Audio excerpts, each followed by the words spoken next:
the more professional you get, some of these things become harder and more needed.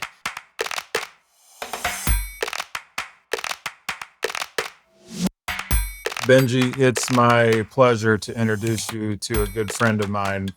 This is Dr. Andy McCormick. He's a friend and a neighbor. He's an old rattlesnake. It's just good to all be here together. But Andy is a physician at Children's Hospital here in Pittsburgh. He also does a good bit of teaching at Pitt's Med School. And I love Andy's combination and foot in both worlds of medicine and education. And we have lots of great conversations about this thing that we call play and exploration. And a couple years ago, Andy, you had the center in to work with your team. There's some folks at Children's. And I just wondered, just to start us off, would you kind of summarize what you were looking for, like what the curiosity was on your part as to what the center might be able to help you with in this kind of big, serious world of medicine? Being a physician, when you go to med school, it's like drinking out of a fire hose. You are trying to memorize all of this information and you're trying to put your head around it. And so all of your life goes focusing on learning new information. And so it just feels over and over again, you're just spending all of your hours getting this information. And just when you think you've gotten there, it kind of switches and you go into this clinical training world and you thought you knew something and you realize you didn't know anything. And you're once again drinking from a fire hose, but it's a little bit different because you're still learning new information. But now you're interacting with people and the challenges of their life. And I always think about this concept of like you have to learn how to go in and be in a difficult space with someone. Maybe they have a loved one who's sick, maybe a loved one who's dying, maybe someone who's dealing with their health and with what life will look like in the future. And you go from one room to the next room to the next room, and you kind of have to like put a box of what happens in one room so you can move to the next. And in this process, I feel like you're being formed, right? You're being formed into an expert who has their own language, who have their own rules around how life works. And to really function within this thing we call healthcare, I think we think of ourselves as innovative, but I think you end up actually being much more siloed and narrowed in thought. And I think I saw that around me all the time. And, we talk a lot about physician burnout and this idea that we have to deal with all of these stresses and how do we deal with it. But I also think it has a lot to do with like the call to do more and go, and not space to really kind of just be present. And I think talking with Dave and thinking about this, like, this may be an interesting concept to get some physicians together and say, we're going to create some space and we are going to think about being curious, to think divergently, to say a dirty word, freedom to fail, like to be able to say it's okay to fail. And I think that was really born some of this. And it's really interesting. I think it worked too, because we work at Children's and saying the word play actually like gets people excited rather than, whoa, what's going on? But I think that was really the heart. This concept of how we are trained and informed kind of pushes us one direction. And I think this concept of play really like broadens and pushes us in a different direction. Andy, I'm curious, did you find it like pushing you in that direction, and then just you run into Dave and he reignites this like, oh, I've been, more serious, just more head down, focused on this medical side of things, and I need that reignite? Or, you mentioned like in Children's, play is like an exciting word. I'm just curious, like your personal sort of experience, and then I'll make it a two-parter. The second part of that question being like, was it an easy thing to sell to the rest of these physicians, where it's like, hey, what we should do is some like divergent thinking exercises? How does that conversation go? Yeah, really great question. I think in general, pediatrics is a little bit more open to this concept of play, but I think we think about it as play for the kids. Right. And maybe we're playful with our patients because we know that develops relationship. We don't give ourselves that same capability to be curious, to be divergent thinkers, and freedom to fail. So I think there was like the wall was a little bit less steep to say, hey, why don't we think about this for you? I will say, like, we opened it up to the first round, we opened it up to all the physicians at Children's Hospital, and we had a decent cohort, but we're talking about less than 10 people when they're 150 faculty members. Yep. So that there still were some people. I mean, the people who were engaged were interested and kind of wanted to check it out, but that doesn't mean that was like the concept for everybody. When we did a second time, we actually did it with my division, so the people I work with every day, and I had relationships, so people were willing to kind of like try it out. And I think once people tried it out, they were like, oh, this is really interesting. This is really something as a different approach that was like a little bit rejuvenating and kind of think connecting for people. So before we go to maybe, the people you work with every day and some of the ahas more broadly, maybe just for you, what was the experience like being in the room, doing some of these exercises, just like personally, how was it stretching and what was some of the gold that came from that? The big thing I would pull away from it is I think it is a really helpful approach to develop community, right? So, we were a bunch of individuals, and I will say, like, our group in general, the group that I work with every day are extremely close. We, even before this, would have been looking out for each other, and would be thoughtful about each other's lives and how we could support each other if we we're going through challenges. But I think what this really created was space where we could be vulnerable with each other, where we could not immediately close down ideas. And that created community, created like a collective approach.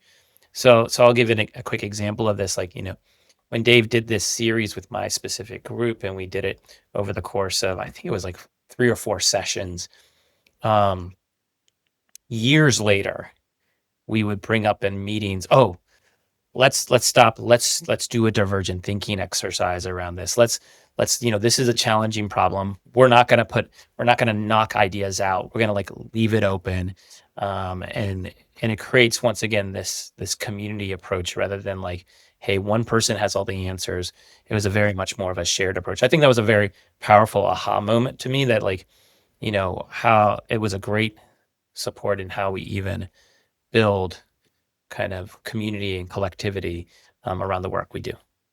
Dave, that has to be exciting to just hear Andy say that. Oh, yeah. Even getting brought up down, years later. So probably something inside you lights up about, the work you're doing, but just curious your thoughts on that. Like, one of the main takeaways being that sort of connection and the community side, because you do a lot of one-on-one stuff too. Both of us do one-on-one, but then there's something so special about that, the community aspect too. No question. Just so encouraging. It's a beautiful thing to hear that.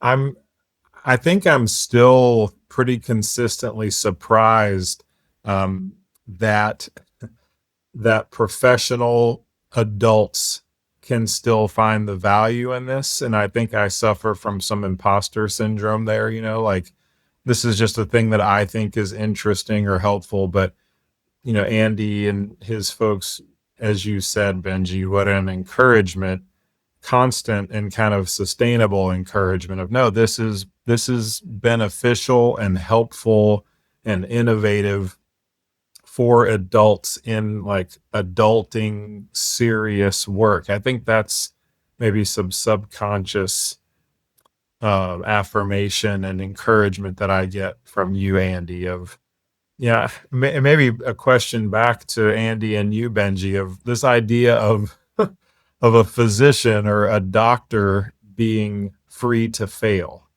right? I mean, there's this like just below the surface health and well-being and lives being at stake, sickness, health, etc. And like, well, I'm just going to try some things and see. I mean, Andy, as with your hat on, like, how did that come up? Does that come up for you? Freedom to fail, I think, for physicians, or my suspicion is that That's an Equals interesting ring to it different. for sure, Do Dave. you want your surgeon or your doctor to be innovative versus your, you know, person building your app for your phone? Or what's that? What does that sound like to you, Andy, and then Yeah. to you, Benji? When I think about that concept of freedom to fail, I actually think in some ways that is one of the most important concepts. And the reason why I say this is like, there's this phenomena we see in medical education that the first 2 years of your education is like in the classroom, meaning you're learning a huge amount of knowledge. You're just trying to like stuff all this stuff in.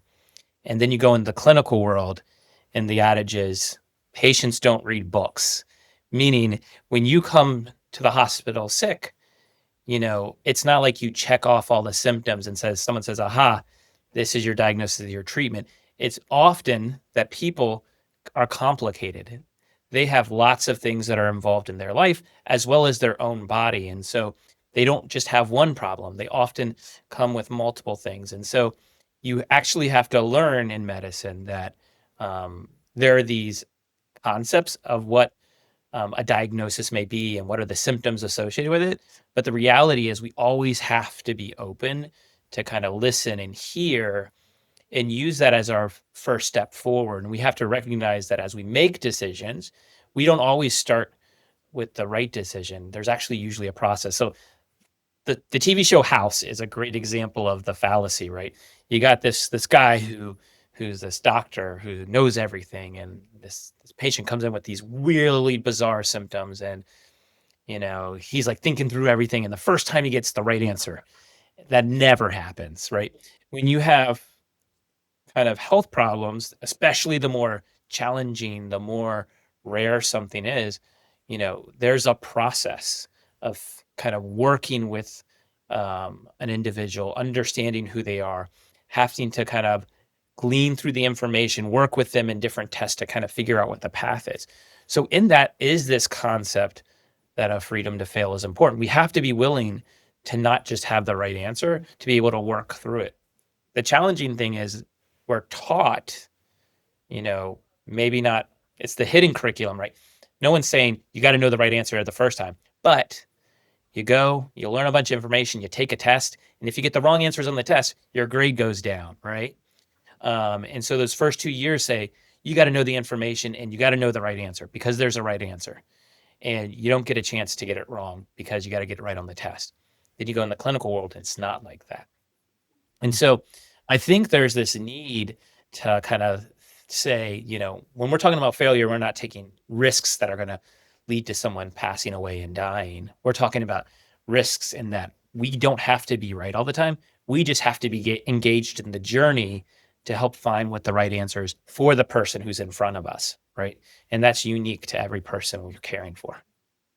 Put that really well because you are in the space where school and that education, uh, studying to be a physician, it's common knowledge outside of your practice how much you have to work to become a physician, right? Like I don't have to be a physician to watch my friends who became physicians. They put in the work, right? And then you leave that space of school and you are immediately confronted by the fact that people's reality and people's conditions are not just textbook. And so I love how you put that. And I think a freedom to fail where you're thinking through what the next best step is for someone. I could see how divergent thinking exercises are actually required for you to grow that muscle from, I just read this in a textbook, right, wrong answer on the test, to real life, real person sitting in front of me, really actually having to work with multiple things going on in somebody's body. So, really, really well said. And I would say, Dave, I'm so glad you made Andy go first because it makes so much more sense how freedom to fail matters after just hearing him express it. And maybe too, Andy, I don't know if you remember this, it's been several years now, but I just keep coming back often to the words that we use to describe or invite this kind of learning are so important, working with other places. And again, I think this is why it's so helpful to have a physician in this conversation. But describing play in certain ways using certain adjectives, I think stops the conversation because it kind of slides into a stereotype or just silliness, goofing off, whatever. And it's not serious enough to count or to be good work. Um, I remember this also going well, Andy, with you guys. Do you remember, or even since then, has it morphed in such a way to be more helpful? Ways that we were talking about this and describing play and exploration that let your team sort of join in more willingly and happily? Yeah. So, I mean, just kind of like hitting on another one of these topics. I mean, I think about like I said, freedom to fail is really important. We just said, well, also divergent thinking is connected, but actually curiosity Yeah. is also super important. When you think about curiosity, the thing that connects when I think about curiosity is that to be curious, you have to slow down. You have to be able to see what's going on, to be able to think. And I'll say, as a physician, we had a discussion today, right before I came on here, um, when we were talking about like the importance of rest, right? That in our specifically in the academic world, right, we are told to go, go, go, go. There's either something clinical that needs to be done, or there needs to be educationally done, or there's a research driver. We have to publish. There is not just one other thing that needs to happen, but there's always 5 different things that need to be happening. And, patients feel this when they go to the doctor's office and they're told you have 15 minutes. And if it took longer to room you than later, then that you're getting 5 minutes with your doctor. I mean, there is this pressure to just keep going faster and faster.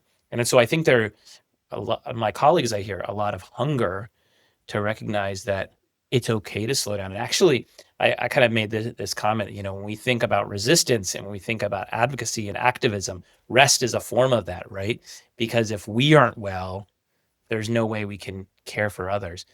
And if we're so focused on the next thing, then there's no way we're gonna miss all of the stuff around us. And so I think linking some of those things that are unique about each field, right? Like that there's a busyness that drives us, that there is this thought that you have to be perfect and that you have to have the right answers and that there are certain rules around things. I think just framing it within those things, it's like, oh, when we're talking about play, it's not about just this frivolous thing. It's actually, I think, some of these innate things that are within us that we lose as we become specialized, right, as adults. And it's interesting, Dave, that you said like professionals. I would guess that the more professional you get, that actually some of these things become harder and more needed. That's awesome. I'm so curious, Andy. What would, like you said that years later, you still will stop something and be like, hey, we should do a divergent thinking exercise. What's an exercise that sticks out to you? So like someone's listening to this and they go, oh, I should just I'm a leader. I should take this back to my team. We should do one of these exercises. What have you found to be particularly helpful for you or for your team? Yeah. So real practical example, right? So you know, we think about how can we kind of staff the hospital, right? So I'm a hospitalist. So that means that we're the group of doctors who take care of kids and their families when they're admitted for common things like asthma and skin infections and pneumonia, or big things that are really scary. And there's one of us in the hospital 24 hours a day.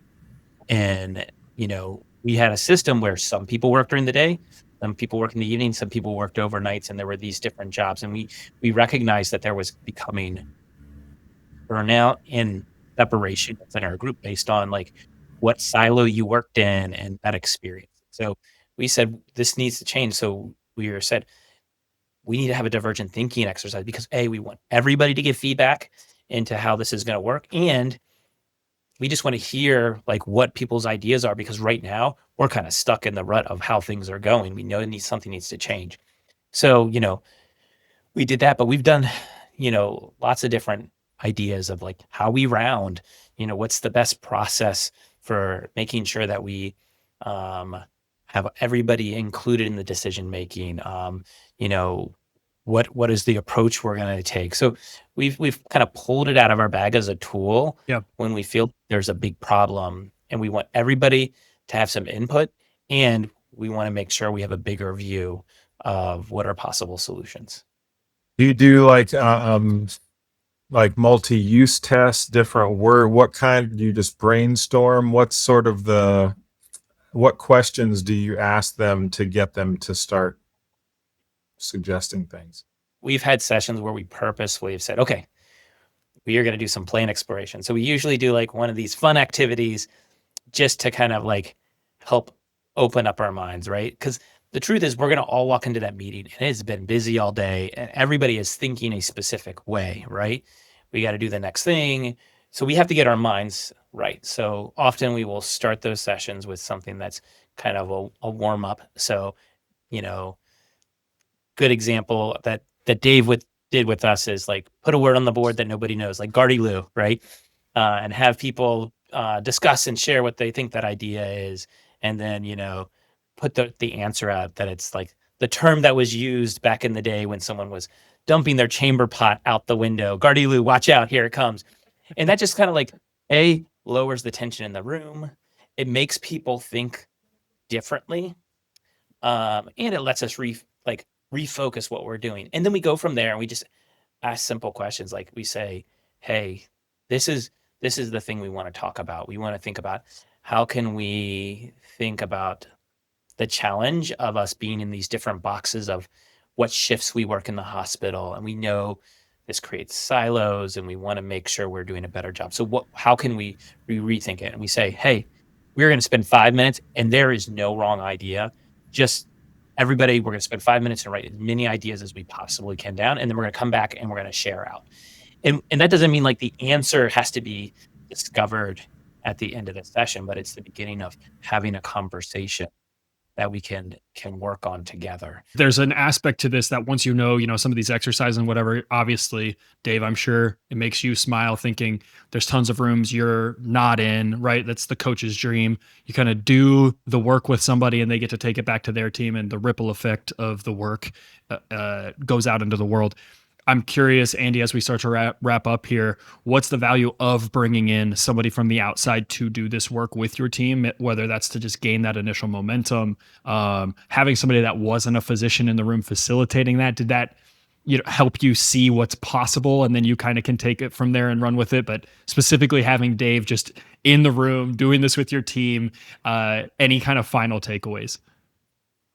Yeah, I mean, I think in the situation of having Dave in the room, right, is he's the expert in the sense of he's spent a lot of time developing this concept, and then he's done this experience with lots of different groups of people and different approaches. And so he can kind of, as he's working with us, as we're kind of like muddling through it, he can kind of say, well, this is what I did with the lawyers, or this is what I did with the architects, and this is how they approached it, and this is how you guys are approaching it. And it kind of like normalizes it, right? I mean, like I could walk in the room and say, hey, here are the different techniques we're going to try, and it's going to be fun, and we're going to go for it. But then like we're just kind of muddling through kind of blindly, and it's nice to have that guide. I think it also is really helpful to have somebody who is not in your field doing it, because there's such a level of groupthink that happens, right? We don't even know all the rules that we believe. And it's good to kind of, if you can't see the water you're swimming in, it's good for someone to say, look, you look really wet. Name those rules. You're like, oh, yeah, guess that's true. And so it's also really powerful, because we don't always know the boxes that we're inside of. Yeah, that's a good takeaway. We don't always know the rules that we believe. That having somebody from the outside, I've had several conversations even this week, just meeting some new people at an event where I was like, man, you're breaking down a box I did not realize I was living in. So I have found that to be very true of Dave, Andy. So I wanted to just say as my last piece, and then Dave, I'll let you kind of take us out, but thank you for the work that you do. Andy, great to meet you. Thanks for sharing some of your story with us. Glad that what the center's doing has been helpful for you, and definitely firm believer in divergent thinking and curiosity, freedom to fail, and glad that you've seen the benefit of all of that. And thanks for all that you're doing. I echo that 100%. And as a patient in Pittsburgh, Pennsylvania, and as a citizen in the world, I just can't say enough, Andy, about what it means to me to know that there are physicians and educators who see value in being curious about this good world of ours and about our bodies and our minds and the systems and cultures that we move around in, being curious about them, expecting hidden goodness in all those areas, and being willing to work out muscles that help us to uncover and unleash and unlock all that hidden goodness and potential. And I just echo Benji 100% with gratitude that you are there and that your team is there. I take great comfort and joy knowing that you're doing your work where you're doing it and Benji's doing his where he's doing it. I'm just thankful for both you guys.